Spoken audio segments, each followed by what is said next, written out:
Evening. Thanks for joining me tonight, kind of on short notice with a preview. Oh, a little bit too much of a preview. Here we go. Thanks for joining. Thanks for joining me tonight with a preview of our upcoming the Apocalypse Weekday Apocalypse Presents Uncharted Worlds. We're gonna play our first stream session tomorrow, 9 p.m. Eastern, for Uncharted Worlds, a tabletop role-playing game, space adventure exploration game by Sean Gomes. We're playing that tomorrow night at 9. We've been playing off-stream, though, for, I think now we're into session 10. It's been a couple of months. We've got a lot of good, substance to the setting. And I thought, why not take a little bit of time to give everybody the opportunity to get familiar with the space we're playing in, the people that we're going to see on stream. And not only that, but to kind of give me an opportunity to refresh myself before we jump back into play, because it's been a hot minute since we played this game last. So I'm going to go through some of my campaign notes and just get myself ready, and hopefully get everybody excited for what we've got for you tomorrow. So real quick, just to kind of we're starting this off, I wanted to make it clear what the Weekday Apocalypse Presents means for us. It's a series of games that we're running to afford us the opportunity in our busy schedules to play more tabletop role-playing games. I personally have found it, as being a father of 2 young boys and a full-time job, that the 4-hour marathon plus sessions, weekend games were off the table. So the best thing that I could think to do is make it short, make it sweet, and do it when everyone else is asleep. So for the past 6 months now, a small group of friends, we've been playing 2-hour sessions from various Powered by the Apocalypse World games. We chose to do Powered by the Apocalypse because the narrative first, kind of easy to adopt rule set, not get weighed down by the mechanics. We felt like it allowed us to get the biggest bang for our buck in a shorter time session. It wasn't like a 5e or 3.5 Pathfinder situation where you hit one combat and 45 minutes later your session is done. These games, while they fluctuate in what exactly we get done sometimes, for the most part, we still feel good about 2 hours when that 2-hour time frame hits. We're also taking that mentality and keeping our campaigns relatively short. We started with a Dungeon World campaign, ran that for about 9 sessions. I'd love to get back to it.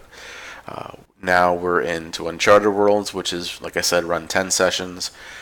We've done in the mix, like in one-offs, we've done Feng Shui 2 and Fiascos, albeit not Apocalypse World systems. They kind of embody a lot of the same, ideas that we're going for to make things fun in a shorter time frame. So, that spiel out of the way. You're here now. I'm going to show you some stuff. So, what we're working with in our Uncharted Worlds game is we've got a crew of 3. We have Joskin von Rossum, who is an ambitious merchant archetype, privileged of the privileged, commercial, and clandestine origins. It's played by Aaron. Not to take too much of the narrative authority away from my players. Joskin is the de facto kind of like face of the party. Always has the contact. Always knows the people. Always has the right thing to say. But it's been really fun. Really fun watching him work, because he is not always the most forthright in his motives. Then our next character, played by David Sawyer. He is the rough and tumble ex-military, ex-military guy that you'd think of. Seen it all, unfazed by everything. You know, slow to anger, but when he's there, it's a unbiased murder machine. He's the ship pilot, as it were. And lastly, played by Josh, we have Dr. Bronson, who's an academic explorer who is motivated heavily by finding new things, finding new species, new exploration, science first, that sort of stuff. So 3 very different characters. They've come together nicely on their ship. It's been a lot of fun to watch. Don't want to get too much into that because I want my players, our players, to really be able to have the voice of those characters. So here's our little sector. We've got a number of systems. Currently, the players are in the Amelie Sigma sector right now. They're dealing with some anomalies of an alien nature that have kind of drawn the attention of some larger factions in the sector. The fun thing about Uncharted Worlds is that factions play a major role. It's all about balancing debt and favor. So right now there's a lot of heat coming down on the crew, the details of which we'll get into. But yeah, got a nice little setup. They've been around. We've kind of played with time in our previous sessions. Primarily, we try to keep it in a linear focus, but there were some times where people couldn't be here, couldn't be there, down a man. So we had some jump back, some jump forwards. Fun to kind of play with the narrative that way. But there's still so much of this galaxy that we have not explored yet that we may never get, honestly, we may not get to.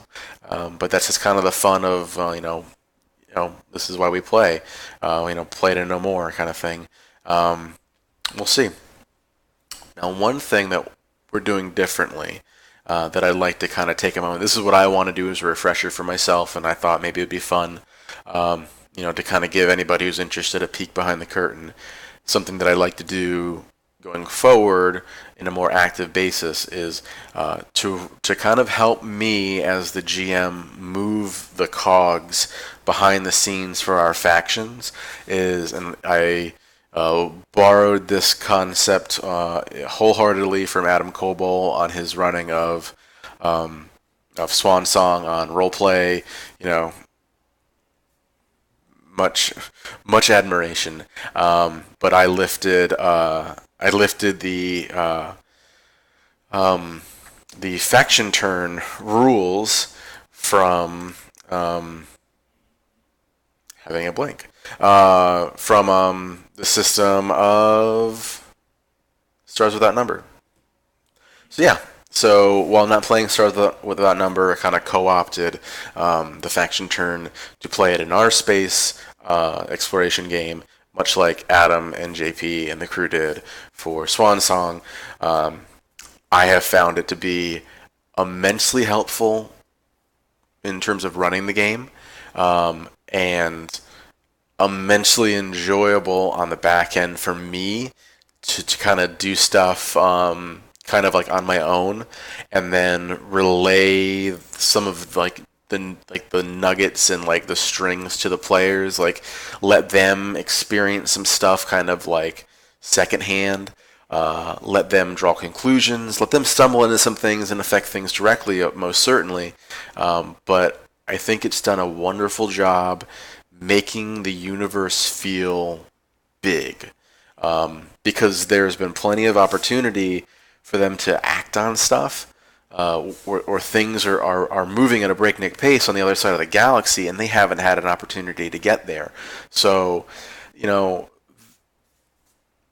not to say that they don't have the ability to at any point pick up and chase down that story. They've opted not to in these cases, which is totally fine because that story is changing the world as they go. And if they ever decide to go to Moab, back to Moab, which is Sawyer's homeworld, like it's probably going to be really different. Like we've seen it before in a like flashback-ish type episode where we kind of saw like an origin story episode. Moab will potentially look very different based on some of these moves. So I'm gonna ramble. You hang in there if you want. I'd love you to stay. For anyone, for anybody to hang out with us. But we have these 10 factions right now. We have the Vok, who are a Machiavellian commercial expansion, goal-oriented, like a megacorp. This is the. Let me roll back a minute. These all came from a session 0 that we did collectively. So to borrow again, our session 0 for this setting, we used the Diaspora, I believe it is, like cluster generator steps. To kind of like collectively build each sector, the interject planets, interject factions, that sort of stuff. So all of these factions came from the players, and I, being the GM, I'm also a player. We all had equal share. So it's kind of fun to see like these are the initial ideas that were kind of like brewed together by the group. Everybody brought something to the table, usually one or two. And then like where it's gone from there has been predominantly based on the function of this faction turn. So it's kind of fun to see like the players come to me with their here's my idea, and hand it over in like a stewardship role, and then I just let chaos decide. It's been a lot of fun.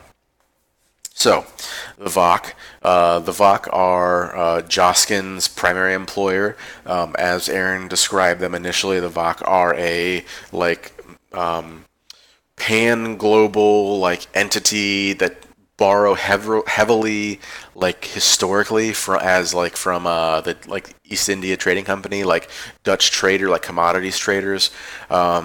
So they are Machiavellian. In tag wise, referring to the faction tracker, and their goal is commercial expanse. So what they need to do is they need to destroy wealth assets from other factions, which they have not done yet. So they're actually not doing all that super like moving towards their goals, but they have nonetheless been very fictionally busy, which we'll get to. MoFed, the Moscow Federation, that's another one of our majors. You can tell by their maximum hit points here at 29. Here are our majors. We have a few minors in there as well. MoFed, I think we kind of place them as kind of like the OPEC, maybe more consumer facing. They are a conglomerate that focuses in on like the star fuel.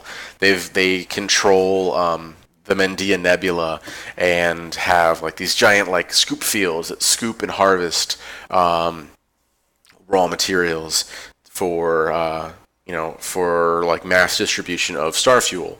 So they're heavily funded, as you can tell by their faction creds at 19 right now. They're plutocratic, and their goal is a wealth of worlds. So they need to spend 20 faction creds. So probably by the end of the next turn, which will occur maybe after our session on Wednesday, which I will hopefully stream. I will stream. They will complete their goal and get experience and and advance their desires. They have not been they haven't really been like too directly affecting with like the players yet, but just hang on to that because that's in the works. Um, Azrak is a Azrak is a pirate uh, like fleet that is based in the Uriah Belt. Um, they are like scavengers and like this is I think David like laid them out to be kind of like they're like they do like interstellar scavenging, but you know sometimes they make sure that there's work to be done kind of thing. So they've been a fun like really simple to say like you know if I need to point like if I need to like show them the barrel of the gun and kind of like you know hint at future badness like you know space pirates are always a solid choice. They actually just completed their goal, which we'll take a quick look at the turn history. I think that their turn history was to bloody the enemy, and they have been harassing haste for a while now. So they actually just earned their experience. So they don't have a goal yet now, but they'll get one on the next turn. Then there's Haste, the last of our majors. Haste is the like the major science like government organization of our world, brought by Josh. I think I know Dr. Bronson is employed by Haste. They control the jump gates that allow you know interstellar or interplanetary travel between sectors. So we've established fictionally that while, say, pirates or ne'er-do-wells could go from like system to system without the like official codes of like jump gates from Haste, like if you want to ride the superhighway, like you gotta be good with Haste. So they're like the government entity. Their technical expert tag, Peaceable Kingdom. They're one turn away of being peaceable to getting an advancement. They actually broke their vow of nonviolence in an attempt to thwart some saboteurs that were harassing them a few turns back. But that's been a lot of fun. So they're kind of like the big brother. They have they make it very easy to like put a face to like the big you know the big uh, organization that wants to lay claim on everything. So the VOC are kind of like the private citizen, like the private corporation, you know, very profit focused. As is MoFed, I think Moscow Federation might be viewed as a little more nefarious for whatever reason. Azrak straight up, you know, don't get caught by Azrak, you know, pirates. And then there's Haste, who's like, you know, they're the best scientists in the world, but oh god, they're insufferable sometimes. So it's kind of a fun, like, you know, a fun selection of factions we have to work with. Then, like, working beyond that, there's a number that I have been tracking that some of the players have only engaged with, like, tangentially. Like, they've received news of, they might be familiar that things are going on relating to these factions. But for the most part, they are kind of working in the background, which will be fun because it gives us plenty of opportunity running this game. I say us collectively because now you're part of this, to like really have some stuff on the back burner. The first one is the New Prophet Proto-Christian movement, and actually, like I had a thought. I'm gonna keep the name. They're working off of in the Amli Sigma sector, so they are in the same. The players are in the right sector. They're just not on the right planet. Right now, they're on like the movement. The New Prophet movement is kind of based on like a desert planet kind of deal, like a backwater desert planet.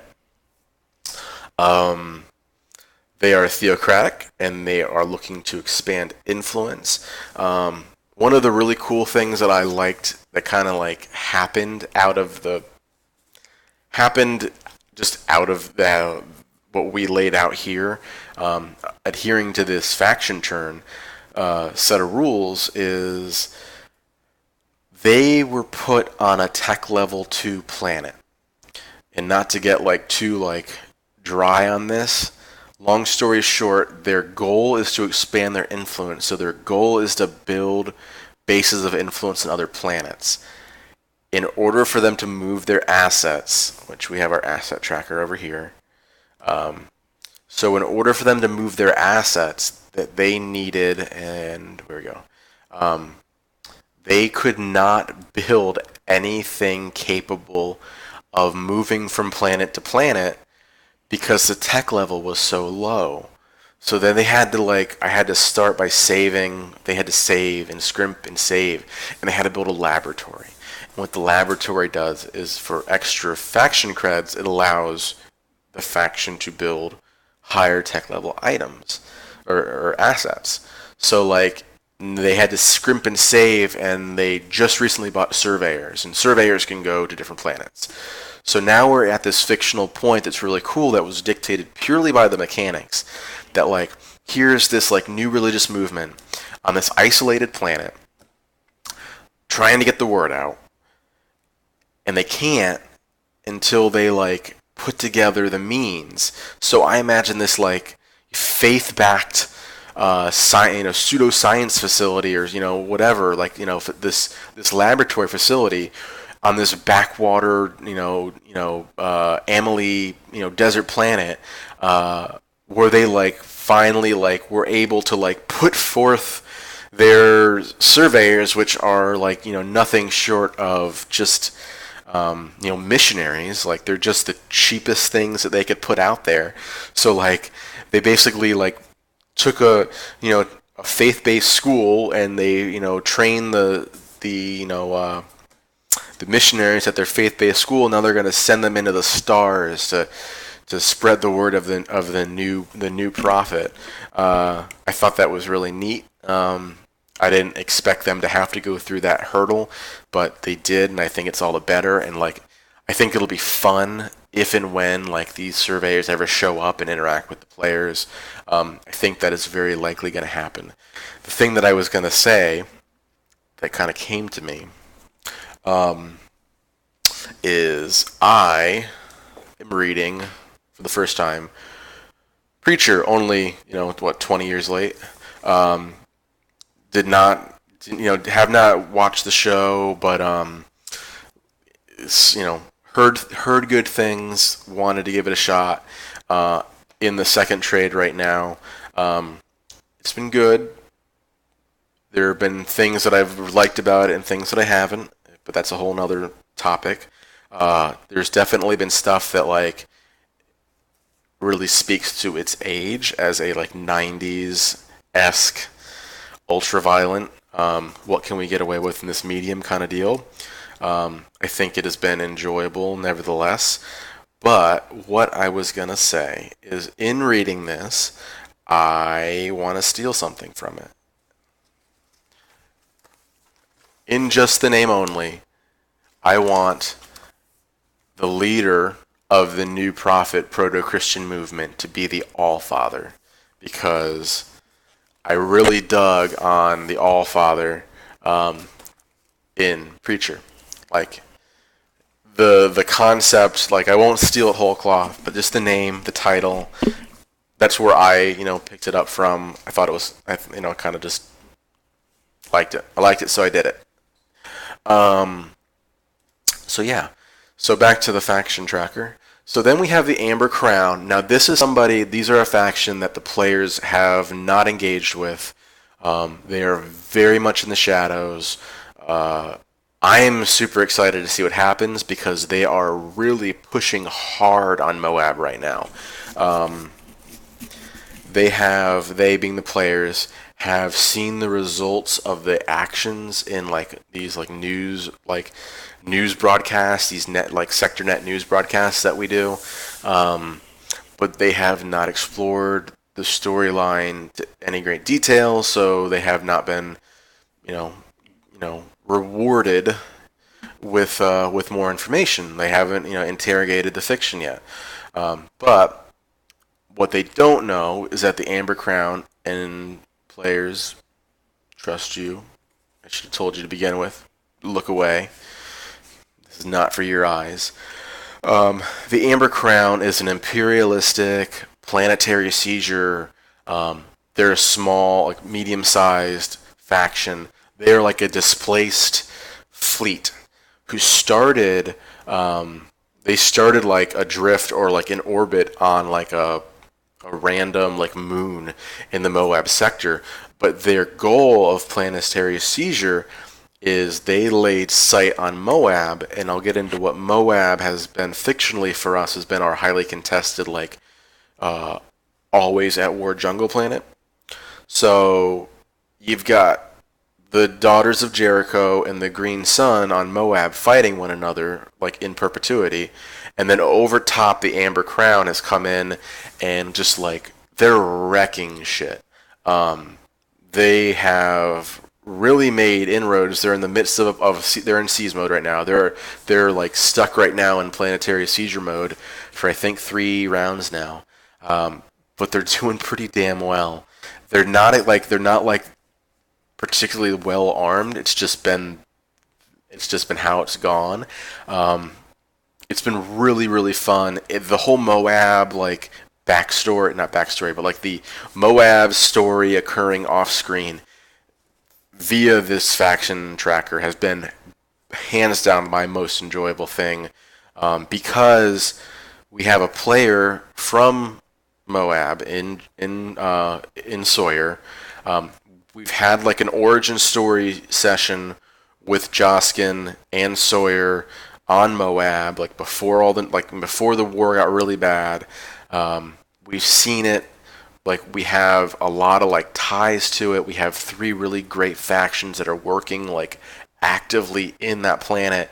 But like because Sawyer is so convinced like never to go back to that planet, he has avoided it at all costs, which is totally his prerogative, totally fine.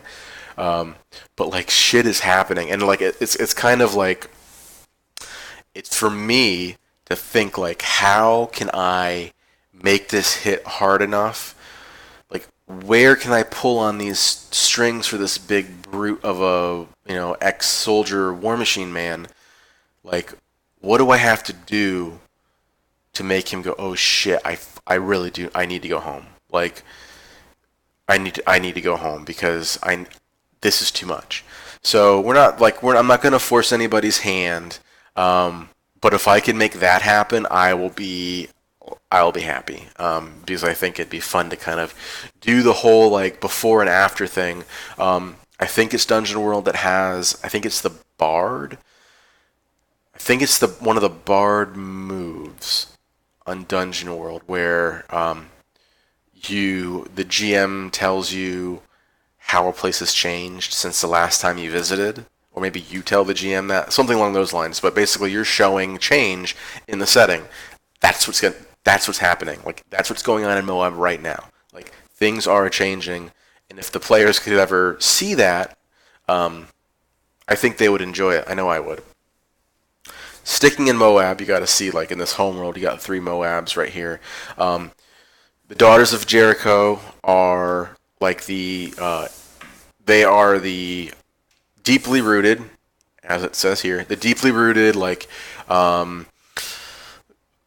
freedom fighters of Moab, of the city of Jericho, but Moab specific, on the planet of Moab.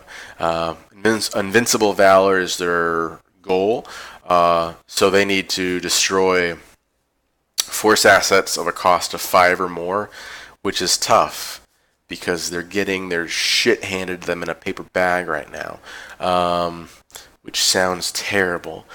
I'm sorry for that visual. But like they're like in the name, boss name, love it. I love the idea of like badass women freedom fighters, like just totally awesome. Daughters of Jericho, like they are locked in a struggle with the Green Sun, who are like the the uprising rebels, like who are based in the jungle and they're secretive. Um, I believe that their goal, they recently just accomplished their goal, and I think it was to launch, inside enemy territory, to plant stealth assets inside enemy territory, which honestly for them was a cakewalk because they're secretive, so everything they build starts with the stealth tag. So like here they are, here's like the rebel forces stationed in the jungle, and they're infiltrating like the civilized world of Jericho, and sabotage is occurring, and the daughters of Jericho are the freedom fighters, like they're the establishment, but they're still like there is no good or bad guys. It's just different ideologies, and the fun thing is we've never even like fully fleshed out like what that ideology they're fighting about is, because until we players get there, it doesn't matter.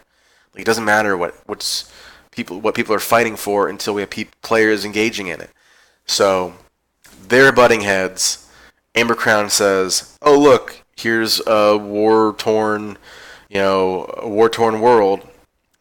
Time to deploy the troops." And so now it's this triangle three-way battle that I really think is going to leave Moab in different hands. The sovereign Hydran Empire on the planet of Hydra, which is a water world, right on the nose. They're a neat faction, which again the players have only kind of engaged with like on an aside. They are our only, for now, like Xeno species faction. So like they are some like indigenous water world, like highly like civilized culture.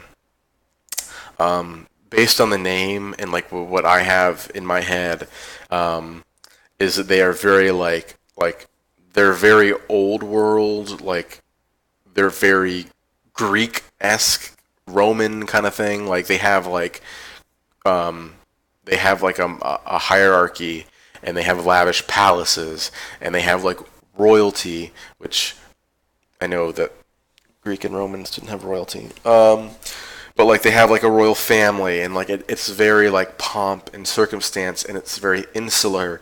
Hence why they're a eugenics cult. Like they are not building the clone army for the Jedi Council, I promise.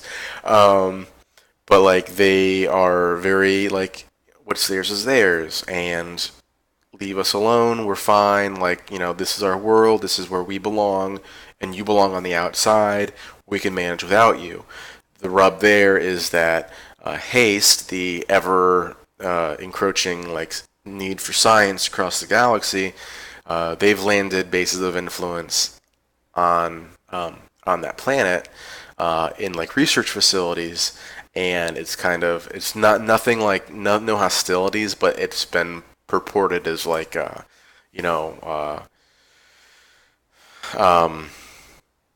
political unrest kind of thing, that the empire, the sovereign empire, Hydroxian Empire, is being encroached upon, and Hydra Hydra for Hydroxins kind of deal. So I like that. I hope another thing I hope we get to, and if not, that's fine, because it still has effects. It still affects the play because they're still pushing against haste, which the players are engaged with. So like haste is being pulled in all these directions, just as a lot of our other factions are, and it affects the way that they respond to the things that our players are doing. So it's not just arbitrary, like shit going on around the world just so I have something to do in my off time. Although, like doing that, it has merit. The last one, and I will admit this freely now as I would to Aaron's face, is Grolof's Marketplace. This is one of our smaller factions, this was born out of me, and like I think it was our second session. This was born out of me kind of floundering and not really understanding fully how to make the debt favor trade-off system work in Uncharted World. The details are hazy, but basically Joskin failed a roll while trying to acquire something from a contact. That's what it was. He had a contact that he made with a move. Totally cool. He was requesting something that they needed. He got a 7 to 9. So he had this middling result, and I opted to give him debt to a then non-existent faction. So he took debt from Gorloff, who was like an old business partner. So from that came this notion that like Gorloff, who's working on the Concordia space station, is basically gone into business and is now like was pulling strings for Joskin. It still feels weird to me. I wish I didn't do it. It's not that it's a bad thing. Like it's not that I broke anything, but like in retrospect, I don't think that was by no means do I think that's the intent of the mechanic. It just the problem that I have with it, because I've just spent the last 20 minutes talking to you about how excited I am about factions that the players haven't engaged with, is I've added yet another faction that the players don't engage with. This is one that, since it's not so neatly tied to the others, it just feels out there, and it's this like appendage, and everybody knows it's there, but it doesn't matter. And those debts that then Joskin took as a result of getting what he wanted on a 7 to 9 roll are meaningless and arbitrary, and shouldn't have done that. So maybe things will change. In fact, like there's an opportunity. There is an opportunity in the near future that maybe we can kind of like play to where we kind of fold Gorloff back into this. But right now he's an exchange consultant, and he is his Peaceful Kingdoms is his goal. So in the next turn, he will. Pardon me. On the next turn, he will hit his Peaceable Kingdom, presumably because no one is fucking with him because he's small potatoes. So that is a very robust rundown of our factions. I won't go through everything here. It's really fun for me. I know it's probably not as fun to look at somebody else's spreadsheets, but trust me, it's cool. When this campaign is done, now that we're streaming it, what I would like to do is maybe share this document for anybody who's interested, because this is my faction tracking, and then I also have a whole Uncharted World like note section for myself, which notes all of the planets that were created and points of interest and people of interest, and kind of like tags. The format I have grown to really like, that I took from playing Dungeon World the Dungeon World Perilous Wilds play set. Like I don't know what the right term is for it, but Perilous Wilds, so the complement resource for Dungeon World, which was like super good about like putting points of interest on the fly. Really kind of gave me what I feel very comfortable with is a very strong, for me at least, like format for how I like to keep notes. So it's something that if there's interest, I'll share after we're done. Back to the factions. So again, if you're familiar with with the way that the Stars Without Number faction turn works, there are faction asset tables. So like there's all these different assets. They do all sorts of different stuff. They have different costs, different hit points and costs, and they have to be built on certain tech levels. and then the factions have to have, every faction has a wealth rating, a force rating, and a cunning rating. Yeah, between 1 and 8, and you have to have these ratings in order to like build certain assets. So like, if you've got a wealth rating of 3, you could build a laboratory, but you couldn't build the bank. They all have different aspects to them. There's facilities and units and special forces, and like some of them attack, some of them provide monetary benefits, some of them, God, it's really well done. It's a really awesome system. Like the fact that it's just stuck into Stars Without Number, which in its own merit is a good system. We opted not to play it only because we wanted to keep we wanted to keep things in the Powered by the Apocalypse family for our the benefit of some of our players. But man, for like this basically mini game to be like included, like it's awesome. I love it. It's fantastic, and like what I would love to an exercise that I'm sure has been done before that I would like to do. It would be really cool to take this concept and then just like take the poetry layer. It's a John Harper idiom. Take the poetry layer and change it for other settings. Like do like a fantasy, and really it'd be really simple to do a cyberpunk kind of thing. Just like make it more applicable to other things, because the roots of it I really like to do. So when we go through, like I won't go into like the how until we actually get to walk through a step. So hopefully after this next session, this play session, we'll get a chance to sit down together, do a turn. But like I've got all my assets tracked by faction, where they are, what planet they're on, those that are injured, those that are dead. We can see here that the Daughters of Jericho have lost to guerrilla populace and local investments recently, thanks to that orbital strike that I talked to you about from Amber Crown. Haste is you got some damage to their base of influence and their pre-tech infantry on their home base of Sagan 1. That's complements to a Saboteur team that I believe is still in full effect from Azrak. So yeah, Azrak Saboteurs on the Sagan 1, like they've infiltrated like Moonbase. They've infiltrated the science nerds of the galaxy, and they are just targeting like soft targets. It's super fun. A few sessions back, we had the players.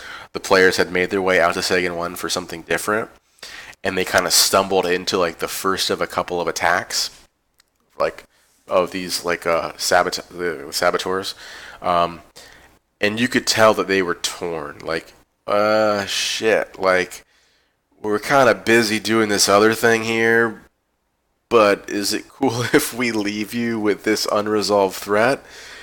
Because we're gonna, and as a result, like, haste is kind of like spread a little thin. Again, all stuff that came out of like the mechanic of this setting or this subsystem, which is awesome. Faction tracker, we already talked about at length. The turn history, so far we've done 4 faction turns. This is a mission time. It's really hard for me not to do this faction turn more often, especially when we don't get to play it as consistently as we had been in the past. As written, it's supposed to be like every month in game, or like when big moments happen as time passes. You got to think, these are all things that happen on a very big scale.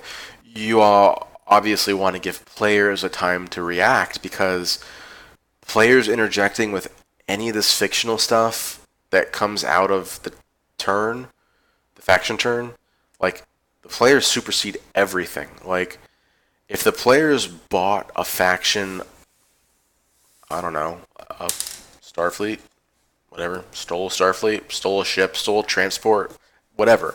If the players decided we're gonna go to Moab, we're gonna go into the jungle, we're gonna support the Green Sun rebels, we're going to back them financially, we're gonna get, we're gonna co-opt some materials and resources, and we're gonna pull the strings, and we're gonna fight some shadow war like with them as our proxy, and like all this shit, like all of that happens I would immediately just dump right into the faction turn without having to like have the faction acquire the assets normally, because the players supersede everything. So it's been hard for me not to get too far ahead because I really like this and I think it's really good. But like I have to stop myself and say, give the players a chance to play the game that they're playing. Greedy GM. But we've had 4 turns. This is like, again, this is my personal note structure. We've had Azrek Saboteurs attacking haste for the past 3 months, pretty much just wearing them away. The Amber Crown started their planetary seizure attack, killing guerrilla fighters, etc. Then they attacked the local investments the next turn. Excuse me. MoFed has been like acquiring and trying to run harvesters for extra coin, because if you recall, their goal is to spend a lot of money and have a lot of money. So they need money. So they need harvesters. They need more Vespian gas. So that's what they're trying to do. Unfortunately, the rolls have been bad. So like fictionally,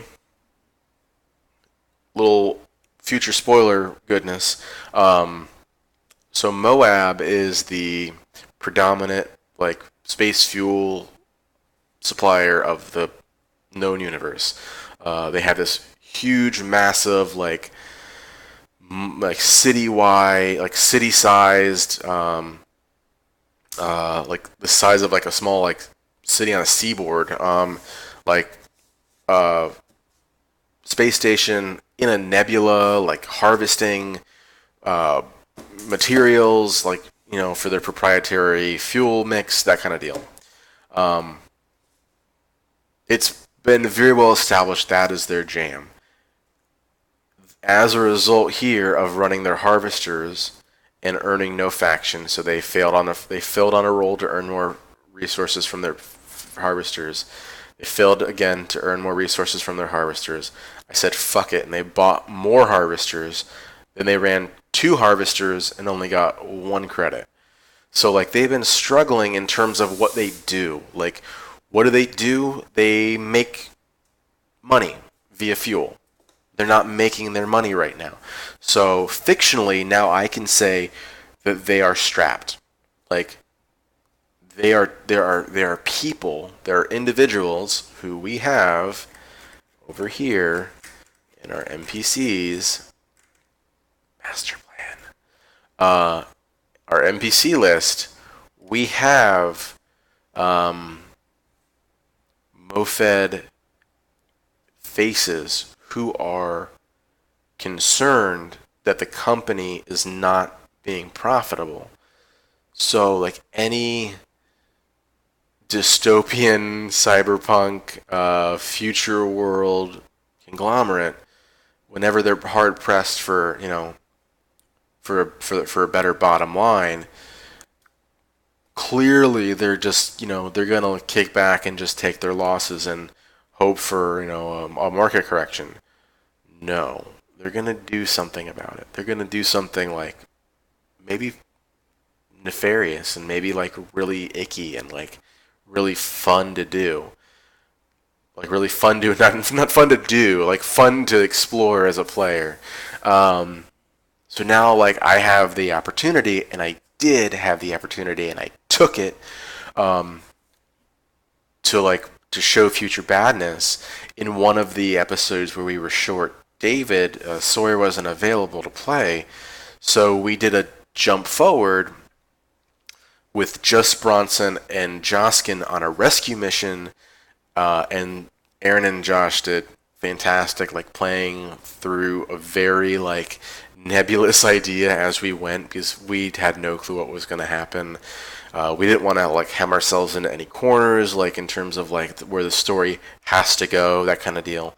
But in the end, they they had to rescue Sawyer from being captured and imprisoned by Mofed.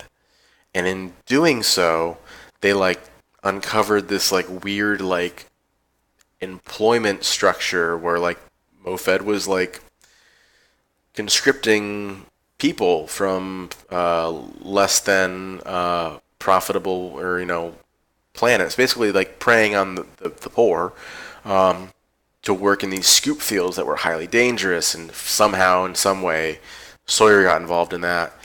Um, we explored the escape part, and now we have a set piece that we can jump into potentially at some point in the future. So it all works together so nicely because we're saying, here's Mofed, they do really good at this thing. Oh shit, they're not doing that thing anymore. What are they going to do? They're going to get desperate and they're going to start stealing folks to work in their, fuel fields. Well, perfect, because that's like just the kind of deal that like begs for player interaction. So again, something like yet another thing that came out, like fictionally came out purely because of this tool. It's been really cool. Last couple things are like just like tracks, the goals, tags, and asset details.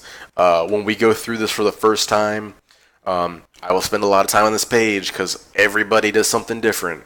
Yeah, like the guerrilla populace. They're a force asset. They cost 4, but the tech level is 0. So like you just need rocks to get a guerrilla populace. But they attack with force versus. I won't even get into it.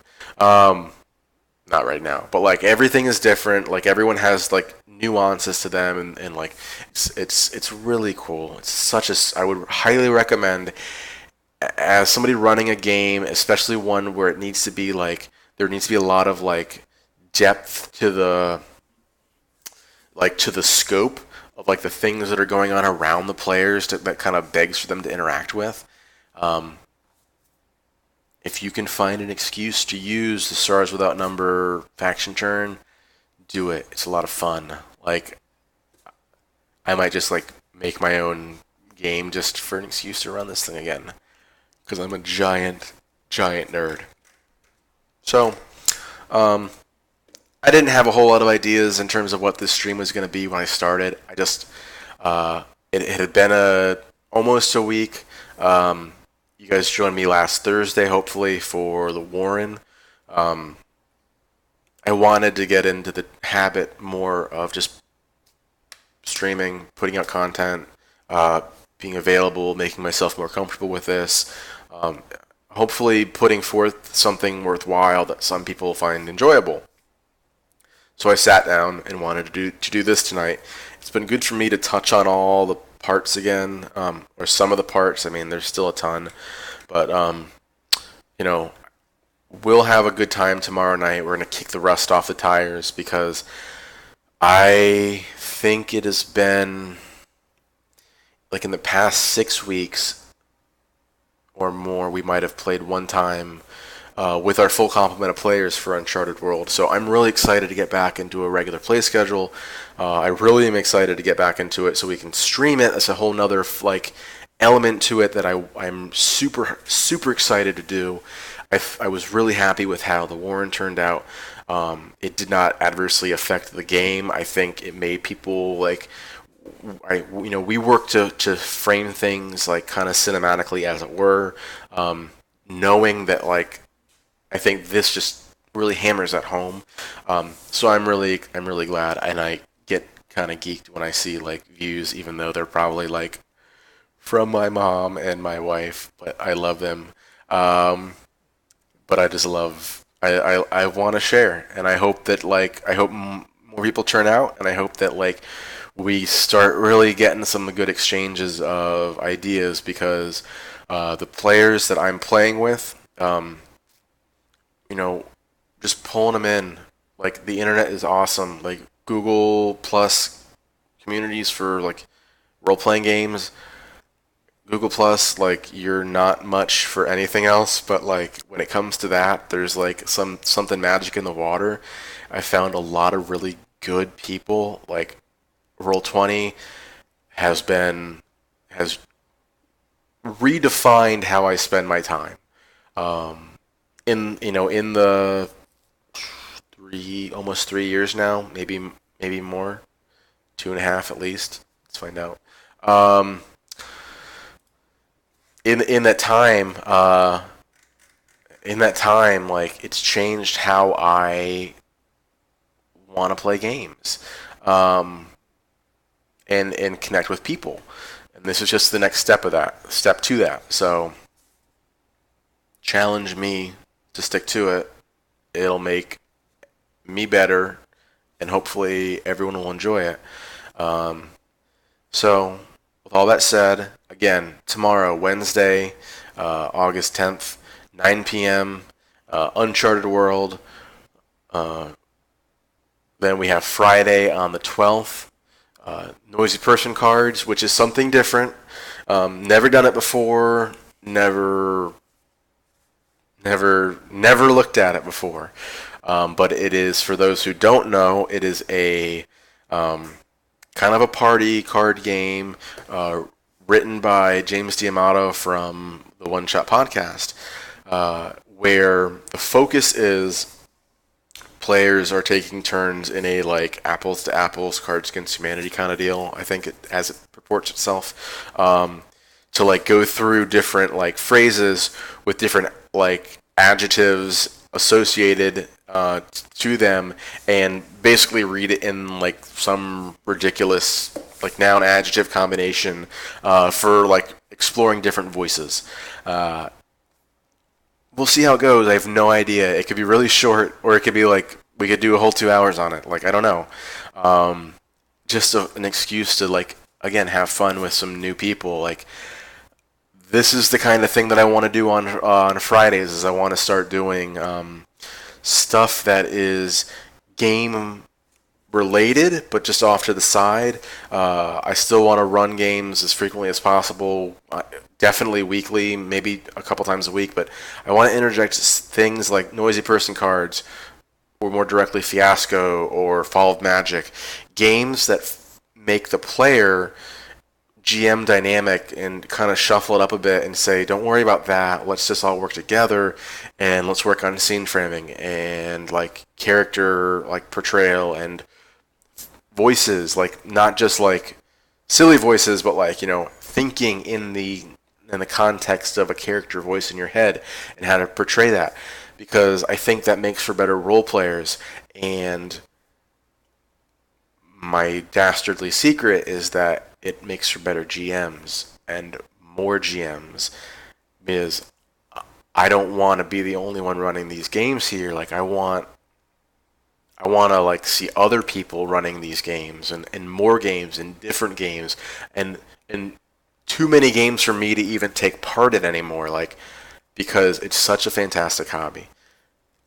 Lastly, uh, next Thursday, no, two Thursdays from now, bi-weekly. Um, yeah, on the 18th, yeah, so 2 Thursdays from now, 9 p.m. Session 2, stream session 2 of the Warren.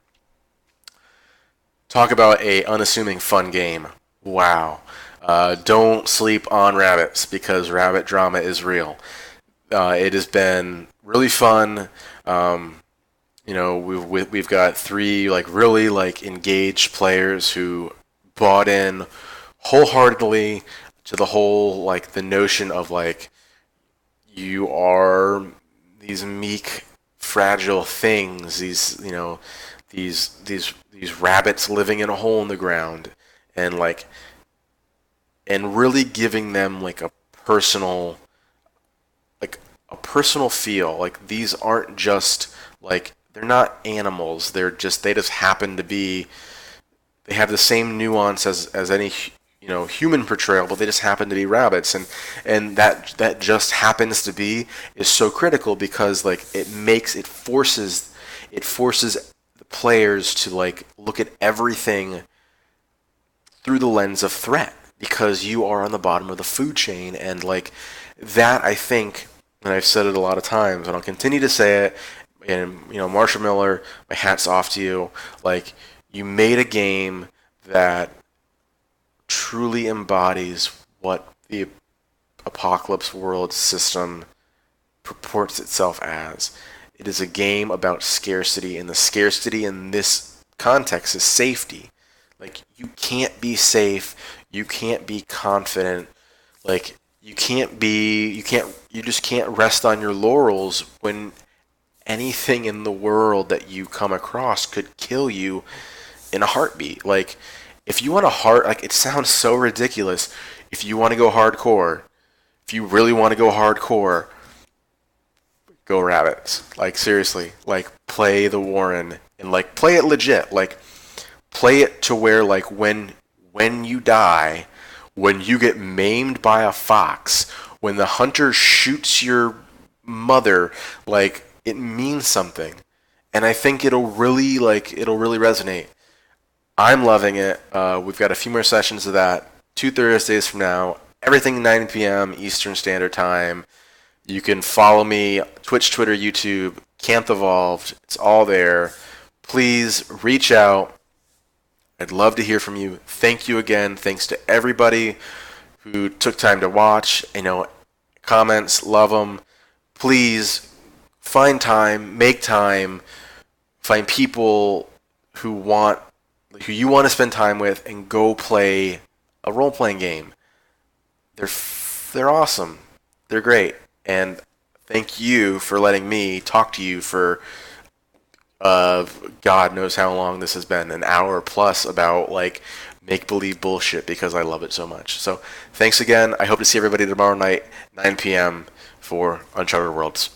Thank you. Good night.